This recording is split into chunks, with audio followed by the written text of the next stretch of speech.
बिस्मिल्लाहिर्रहमानिर्रहीम।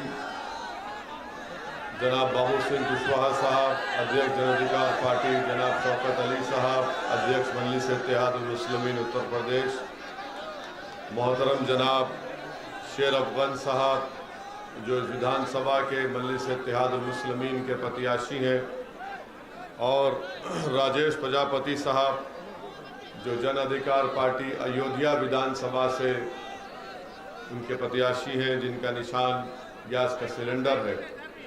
मेरे अजीज़ दोस्तों और बुज़ुर्गों, आप तमाम का बेहद शुक्रिया कि आज आपने अपना कीमती वक्त निकाल कर आज के इस मीटिंग में शिरकत की। ये इस विधानसभा की आखिरी मीटिंग है। मैं आप तमाम का शुक्रिया अदा करता हूं और आपसे अपील करने आया हूं कि 27 तारीख के दिन आप तमाम लोग सुबह के अवलीन वक्तों में अपने घर से रवाना होकर जनाब शेर अफगन साहब जो मजलिस इत्तेहादुल मुस्लिमीन के प्रत्याशी हैं, जिनका निशान पतंग है, उस पर बटन दबाकर आप अपने इत्तेहाद का, अपने सियासी शऊर का और हिस्सेदारी की सड़ाई में आप हमारा साथ दीजिए। मेरे अजीज़ दोस्तों और बुज़ुर्गों, आप जानते हैं कि भागीदारी परिवर्तन मोर्चा, जिसका मजलिस भी हिस्सा है, हमने तय किया कि अगर आपके आशीर्वाद, आपकी दुआएं साथ रहेंगी तो इंशाअल्लाह ताला अगर सत्ता मिलेगी। भाई साहब आप रुक जाइए, इधर मत हटिए, इधर हट जाइए, हट जाइए। और हमको इख्तिदार मिलता है तो हमने तय किया कि जनाब बाबू सिंह कुशवाहा साहब को 2.5 साल के लिए पहला मुख्यमंत्री बनाया जाएगा और 2.5 साल के लिए दलित समाज से किसी को मुख्यमंत्री बनाया जाएगा। तो ये भी तय किया गया कि 3 डिप्टी चीफ मिनिस्टर बनाए जाएंगे, जिसमें एक अल्पसंख्यक समाज का मुसलमान होगा, एक निषाद समाज से एक डिप्टी सीएम होगा और एक अति पिछड़ा समाज से डिप्टी सीएम बनाया जाएगा। ये सामाजिक न्याय की लड़ाई बाबू सिंह कुशवाहा और ओवैसी लड़ रहे हैं। हम आपसे गुजारिश कर रहे हैं कि आप हमारा साथ दीजिए। अब लोग हमसे कहते हैं यहाँ पर आए जब कि सर समाजवादी ये बोल रही है, बीजेपी ये कह रही है। माने समाजवादी पार्टी के लिए भी हम दूल्हे हैं, बीजेपी के लिए भी हम ही दूल्हे हैं।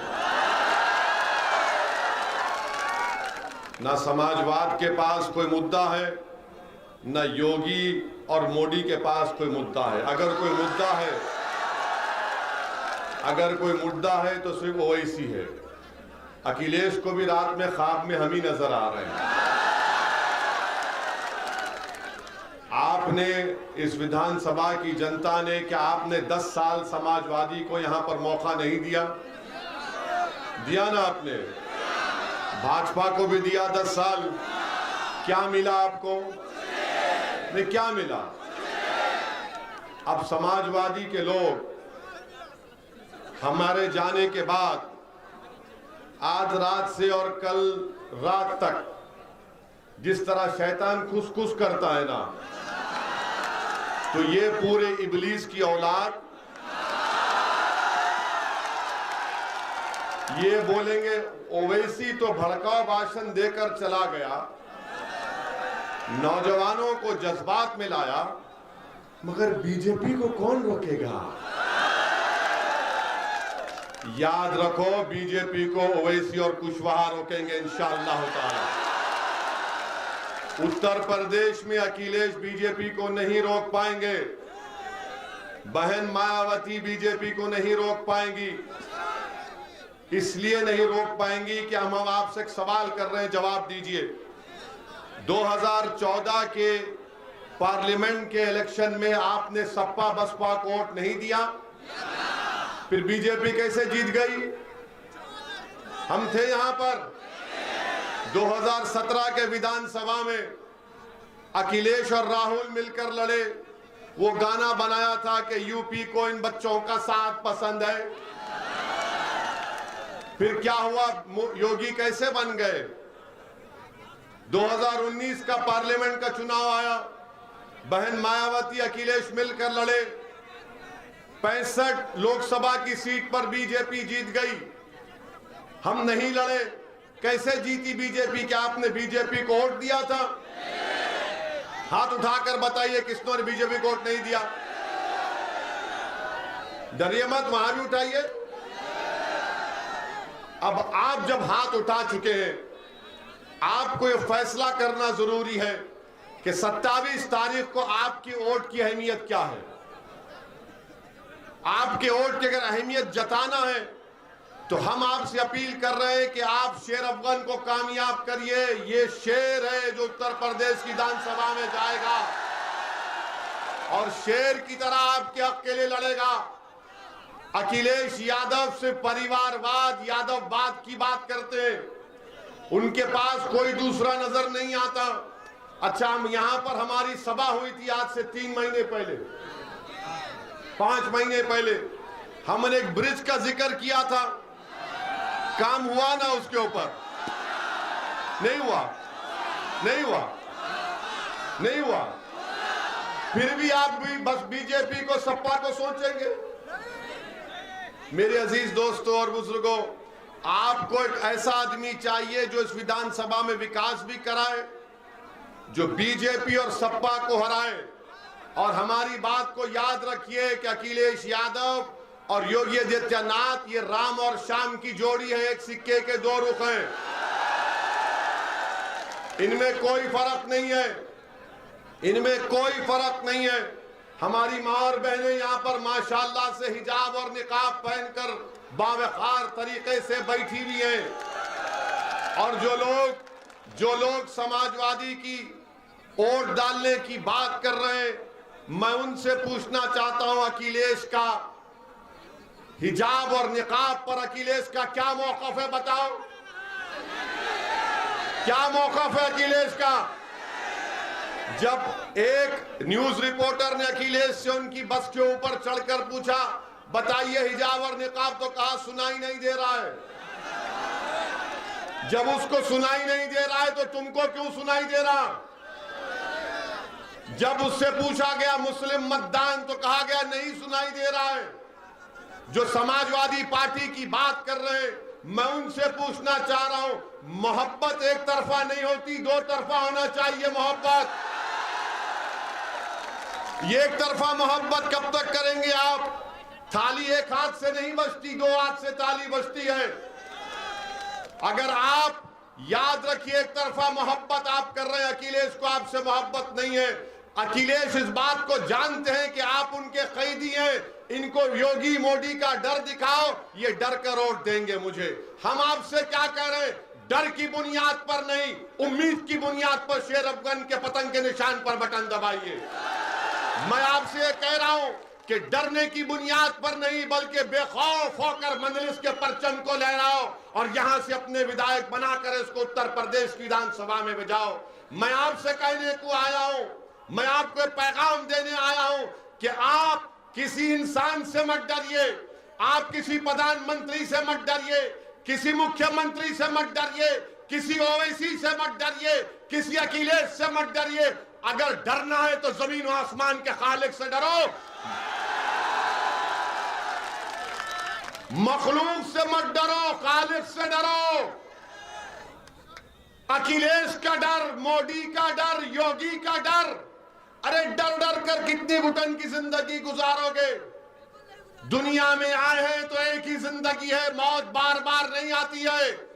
अगर वो 4 गोलियों में से 2 हमको लग जाती तो हम चले जाते, मगर अल्लाह को मंजूर नहीं था। जब जिंदा है तो जिंदगी का सबूत दो, और जिंदगी का सबूत यह है कि तुम सच्चाई का और हक का साथ दो।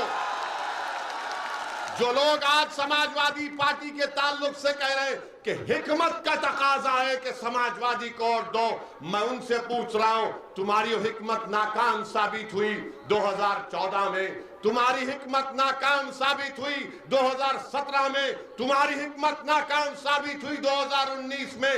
अब बहादुरी का तकाजा यह है कि तुम ओवैसी और कुशवाहा का साथ दो। मेरे अजीज दोस्तों और बुजुर्गों, क्या समाजवादी पार्टी ने पार्लियामेंट में खड़े होकर यूएपीए कानून जिसको अमित शाह लेकर आए थे, क्या समाजवादी पार्टी ने और कांग्रेस पार्टी ने मिलकर और बसपा ने मिलकर क्या यूएपीए कानून की तारीफ नहीं की? वो कानून ये कहता है कि दिल्ली में बैठा हुआ कन्हैया का इंस्पेक्टर आपकी विधानसभा के किसी एक बच्चे का नाम शेर अफगन होगा तो उसको टेररिस्ट घोषित कर दे सकता है। वो कानून के तहत आज भारत की जेलों में नौजवान सड़ रहे 3-3, 4-4 साल से। अखिलेश यादव ने, बसपा ने, कांग्रेस ने अमित शाह का साथ दिया, कौन उसकी मुखालिफत किया? उसका नाम असदुद्दीन ओवैसी और इम्तियाज जलील है। आप उठाकर देख लो पार्लियामेंट का रिकॉर्ड। आज समाजवादी के लोग हमारे गांव, हमारे घर के पास आकर कहते कौम कौम कौम कौम। ये कौन सी कौम की मोहब्बत है जब तुम हमारे बर्बादी के कानून में तारीफ करते हो? ये कौन सी कौम की मोहब्बत है कि तुम अमित शाह का साथ देते हो? मैं चैलेंज कर रहा हूं समाजवादी पार्टी के लोगों से, बताओ ये मेरी बात सच है या झूठ है? ट्रिपल तलाक का कानून 3-3 मरतबा आया। कौन उस ट्रिपल तलाक कानून की मुखालिफत किया और कहा कि भारत के संविधान के खिलाफ है? किसने कहा था ट्रिपल तलाक के बारे में? अखिलेश ने क्या कहा मालूम आपको? ट्रिपल तलाक का कानून है, हमारी शनाख्त को कमजोर किया जा रहा था, हमारी मां और बहनों से नाइंसाफी का कानून मोदी ने बनाया। तो अखिलेश अपने भाषण में पार्लियामेंट में कहा मैंने लखनऊ से आगरा रोड बनाई। कानून ट्रिपल तलाक का है और भैया बात कर रहे हैं लखनऊ आगरा मैंने रोड बनाई। यही तो मामला है। एक तरफा मोहब्बत अब नहीं चलेगी, एक तरफा मोहब्बत। अच्छा यहाँ कितने नौजवान है, कभी तुमने जिंदगी में मोहब्बत की? एक तरफा होती है मोहब्बत। अच्छा यहाँ जितने लोग आए आपकी गाड़ी में पेट्रोल डलाए किसी ने पैसे देकर? किसी ने आपको पैसे देकर बुलाए? नहीं ना। You love me, I love you also. ये है दो तरफा मोहब्बत। समाजवादी बसपा की रैली में ए लाला दे पेट्रोल डाल गाड़ियां, बसपा की रैली में राशन मिलेगा। यहां कुछ नहीं है, यहां मोहब्बत है, दिल का मामला है। टू साइड लव अफेयर, इसको इश्क बोलते हैं। इसीलिए हम कह रहे हैं कि हमारे जाने के बाद इबलीस की औलाद आके बोलेगी ये मोहब्बत ज्यादा बढ़ने मत दे।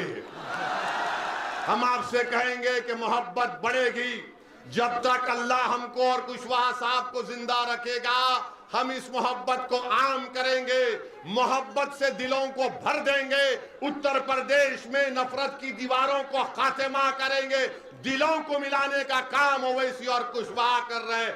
अखिलेश, बसपा और बीजेपी सिर्फ अपने घर में चिराग जलाना चाहते हैं। ओवैसी और कुशवाहा हर गरीब मजलूम को इंसाफ दिलाना चाहते हैं। हम सत्ता अपने लिए नहीं आपके लिए कह रहे हैं। आप नेता बनो, आप लीडर बनो और इस विधानसभा का यह हक बनता है कि जिस पार्टी को आपने 10-10 साल मौका दिया अब उनको छोड़िए, शेर अफगन को कामयाब करिए, ये एक नए दौर का आगाज करिए। आपने सबको मौका देकर दे दिया, झोली भर भर कर खैरात में ओट दिया, मगर क्या मिला? खड्डे मिले, रोड मिली नहीं मिली, स्कूल मिला नहीं मिला, अस्पताल मिला नहीं मिला, रोजगार मिला नहीं मिला, मान सम्मान मिला नहीं मिला। क्या मिला? सिर्फ डर डर कर, डर डर कर, डर डर कर। और ये इब्लीस की औलाद अब ये भी कहेंगे देखो ये चुनाव जिंदगी मौत का है। बोलते हैं ना जिंदगी मौत का चुनाव। अरे भाई ये अब चुनाव हो जाएगा तो हम रोज मरेंगे, उसके बाद कोई नहीं आता हमारे जनाजे को खंदा देने के लिए। आज चुनाव आ गया तो जिंदगी मौत। क्या 2007 का चुनाव जिंदगी मौत का नहीं था? क्या 2002 का नहीं था? क्या 2017 का, 2012 का, 2019 का चुनाव जिंदगी मौत का नहीं था? अरे उसके बाद फिर हम रोज मरते हैं। मेरे अजीज दोस्तों और बुजुर्गों, तुम जब इस दुनिया में आए हो अपनी मां की कोख से तो तुमने अपनी जिंदगी, अपनी रिस्क और अपनी इज्जत लिखा कर लाए हो। अगर कोई तुमसे कहेगा तुम मर जाओगे तो कहना उससे तू क्या खुदा है? कहना उससे एक दीवाना हमारे सामने आकर कहा कि उस पर 4 गोलियां चलाई गई 6 फीट से, तब भी एक गोली उसके बाल को नहीं लगी तो कहां से मौत आएगी? और फिर बोलेंगे ओवैसी जज्बाती भाषण देता है, नौजवानों को जज्बाती करता है। हम करते हैं जज्बाती, हमको फख्र है इस बात का। और वो नौजवानों को मैं सलाम करता हूं जो हमारे भाषण सुनकर जज्बाती हो जाते हैं। मैं उन नौजवानों के मां बाप को सलाम करता हूं जिन्होंने ऐसे गयूर औलाद को, बेटी और बेटों को पैदा किया जिसमें जज्बात बाकी है।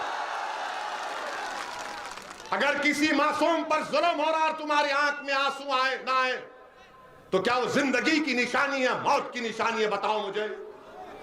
अगर कोई बच्चे को मारा जा रहा है गैर जरूरी से तो तुम बचाओगे या उसको बोलेगे नहीं जिंदगी मौत का मामला है, घर के दरवाजे बंद करके बैठ जाओ? अगर किसी बच्चे को शिक्षा नहीं मिल रही है तो क्या वो जिंदगी है या मौत है? बताओ। शिक्षा नहीं मिलना भी मौत है, रोजगार नहीं मिलना भी मौत है, राजनीति में हिस्सा नहीं मिलना भी मौत है, ठेकेदारी में हिस्सा मिलना भी नहीं मिलना मौत है, विधानसभा में तुम्हारी आवाज नहीं उठना भी मौत है। जिंदगी की बात तो मैं कर रहा हूं, हयात की बात मैं कर रहा हूं, आवाज को उठाने की बात बाबू सिंह कुशवाहा हम कर रहे हैं।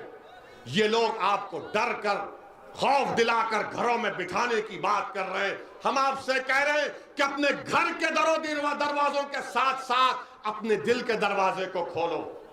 अपने दिल में जो दस्तक दे रहा है तुम्हारा दिल कि अब वक्त आ चुका हिस्सेदारी का, साथ दो पतन का, ओवैसी का और कुशवाहा का। एक मर्तबा अपने दिल पर यकीन कर लो, एक मर्तबा अपने दिल पर यकीन कर लो। याद रखो, दिमाग से पूछेंगे तो दिमाग बोलेगा सपा बीजेपी। जब दिल से पूछेंगे तो दिल क्या बोलेगा? दिल क्या बोलेगा? दिल बोलेगा प्यारे प्यार किया तो डरना क्या। ये एक तरफा मोहब्बत नहीं है। हाँ, मोहब्बत जिंदाबाद। चाचा मुगल आजम के दौर के हैं। वेरी गुड चाचा, मोहब्बत जिंदाबाद, नफरत मुर्दाबाद।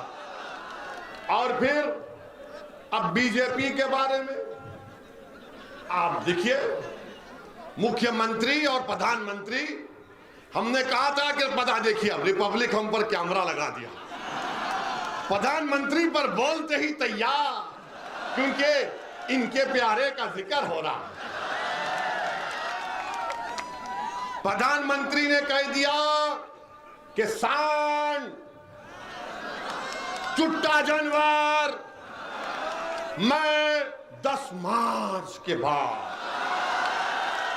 इसका हल निकालूंगा। प्रधानमंत्री 5 साल के चाय पी के सो गए थे आप।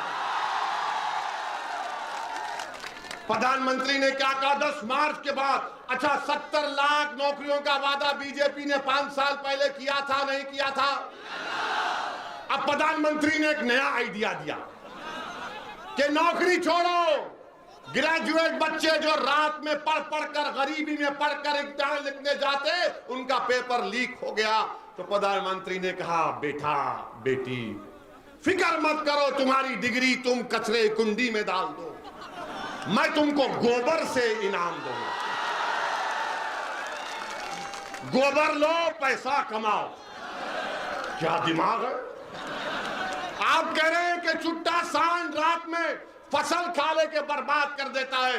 तो प्रधानमंत्री ने कहा भाइयों बहनों, ये मोदी ही नहीं किया, एक किसान को मैंने 2 नौकरी दे दी। किसान बोला 2 नौकरी? हाँ, तुम दिन में मेहनत करो, रात में जागकर अपनी फसल की हिफाजत करो। ये भी मैंने किया। क्या दिमाग है? तो बाबा ने कहा है, बादशाह सलामत ने कह दिया तो वजीर को भी कुछ कहना पड़ेगा। तो वजीर ने कहा कि अगर मैं मुख्यमंत्री बन गया खुदा ना खास्ता तो मैं एक सांड और एक गाय के ऊपर 900 रुपये दूंगा। अस्पताल के लिए पैसे नहीं, कोविड में ऑक्सीजन के लिए पैसे नहीं, डॉक्टरों की भर्ती के लिए पैसे नहीं, नौकरियों की भर्ती के लिए पैसे नहीं, तो योगी ने कहा एक सांड के ऊपर 900 रुपये। अब आप सुनिए, इनकी नाइंसाफी तकलीफ होगी आपको। उत्तर प्रदेश में जो विकलांग लोग हैं, अपाहिज, हैंडीकैप, उनको महाना जो पेंशन मिलता है 1000 रुपये। इंसान जो विकलांग है 1000 रुपये, और अगर कोई सांड रखेगा तो उसको 900 रुपये। क्या ये इंसानों की तौहीन नहीं है? तो क्या आप इजाजत देंगे कि मैं बाबा को पैगाम दूं इस विधानसभा से, हम बाबा को थोड़ा ज्ञान दे दें? हम बाबा से कहना चाह रहे हैं, बाबा एक इंसान जो विकलांग है उसको 1000 रुपये और एक 4 टांग के जानवर के लिए 900 रुपये। तो बाबा आप जानवर का वोट ले लो, हम विकलांग का, इंसानों का वोट लेते हैं। आप बताइए कौन सा इंसाफ? अब मोदी जी कह रहे हैं कि जिसको राशन मिला वो मोदी का नमक खाया। अब बताओ इस विधानसभा के गयूर अवाम, मीडिया के लोग भी सोच लो, क्या तुम देश का नमक खाए या मोदी का नमक खाए? किसका नमक खाया आपने? मोदी का तो नहीं खाए ना। अब मोदी जी बोल रहे कि मेरा नमक खाए, और फिर ये कह रहे हैं कि मैंने राशन दिया, राशन दिया। अरे 500 रुपये का जब राशन किसी महिला को दिया तो क्या उस महिला से जाके पूछो 1400 रुपये का सिलेंडर भी तो खरीदना पड़ा? ये 500 दिया मोदी ने और 1400 खींच लिए। तो मोदी का तो फायदा हो गया ना, फायदा हो गया ना। मेरे अजीज दोस्तों और बुजुर्गों, आपसे अपील कर रहे हैं कि 27 तारीख के दिन डरिए मत। डरेंगे आप? डरेंगे आप? डरेंगे? डरेंगे? और अगर इब्लीस की औलाद आकर, अरे इब्लीस की औलाद आकर बोलेगा डर, देखो डर है, बीजेपी आ जाएगी, सपा, बसपा, तो उससे क्या कहना आप? नहीं, वो बच्ची जो हिजाब और निकाब पहन के उसको गुंडाई घेर लिए थे, तो उसने कहा था जब मैं डरती हूं तो क्या नारा लगाती हूं, क्या नारा लगाती हूं? अरे इतनी ताकत से तो बोलो, दबा कर बोलो, झूम कर बोलो, मस्त होकर बोलो, ऐसा बोलो कि तुम्हारी आवाज पूरे उत्तर प्रदेश में गूंजे। अब भागेगा इब्लीस, अब बोलेगा अब कुछ नहीं हो सकता। आपको ये फैसला करना है। आप 1-5 साल हमको मौका दीजिए। शेर अफगन का कान एक तरफ हम पकड़ेंगे, दूसरी तरफ बाबूजी पकड़ेंगे। इनको विधायक बनाइए, हम कम से कम 6 महीने में एक मर्तबा यहां पर आएंगे इस विधानसभा में। वैसे तो आते रहेंगे। I love you, you love me. मैं तुमको चाहता हूं, तुम मुझे चाहते हो। जब तक अल्लाह जिंदा रखेगा वैसी आता रहेगा उत्तर प्रदेश में। कोई माइका लाल और गोली चला ले, कुछ भी कर ले, मैं अपनी मेरी मौत मेरी जिंदगी की हिफाजत करती। मेरी जिंदगी की अहमियत कीमत नहीं है, आपका मुस्तकबिल है, आपकी जिंदगी है। हम आपको नेता बनाने को आए हैं, आप इसमें हमारा साथ दीजिए। ये आपकी लड़ाई है, ये हिस्सेदारी की लड़ाई है। आपका नेता कौन है बताओ मेरे को, कौन है आपका नेता? आपका नेता आप बनेंगे। जिसका नेता नहीं उसकी आवाज नहीं। ये सपा वालों से एक सवाल छोड़ के जा रहा हूं, रात भर नींद नहीं आएगी सपा वालों को। आजम खान अखिलेश के मंत्री थे, मुख्यमंत्री अखिलेश थे। अखिलेश बाहर है, आजम जेल में क्यों है बताओ? आजम जेल में है और मुख्यमंत्री बाहर क्यों है बताओ? सपा वालों तुम मेरी जबान का मुकाबला नहीं कर पाओगे। अब एक और बात सुनो, एक और बात सुनो। महाराष्ट्र में नवाब मलिक जेल में है, राष्ट्रवादी कांग्रेस का डिप्टी सीएम है, उसके खिलाफ इरिगेशन के स्कैंडल का इल्जाम है, वो बाहर है, नवाब मलिक जेल में है। क्या हो रहा है ये? क्या तुम नहीं समझोगे इस बात को? तुम्हारा नेता होगा तो लड़ेगा, कोई आसमान जमीन से नहीं आएगा। समझो मेरे भाई, वक्त है अभी। मेरी इज्जतदार मां और बहनों, हिम्मत और हौसले से काम करो और 27 तारीख के दिन पूरे एतमाद के साथ पतन के निशान पर बटन दबाकर अपनी भागीदारी और हिस्सेदारी की लड़ाई में अपने आप को कामयाब करिए। जिंदगी बाकी रही तो फिर आऊंगा, मगर आता रहूंगा। मैं तुम्हारे दुआओं का मोहताज, मैं आपके दुआओं का मोहताज हूं। मैं आपके दिल में सिर्फ छोटी सी जगह पाना चाहता हूं। अल्लाह का शुक्र है कि अल्लाह ने आपके दिलों में मंजलिस की मोहब्बत पैदा कर दी। अस्सलाम वालेकुम व रहमतुल्लाहि व बरकातहू।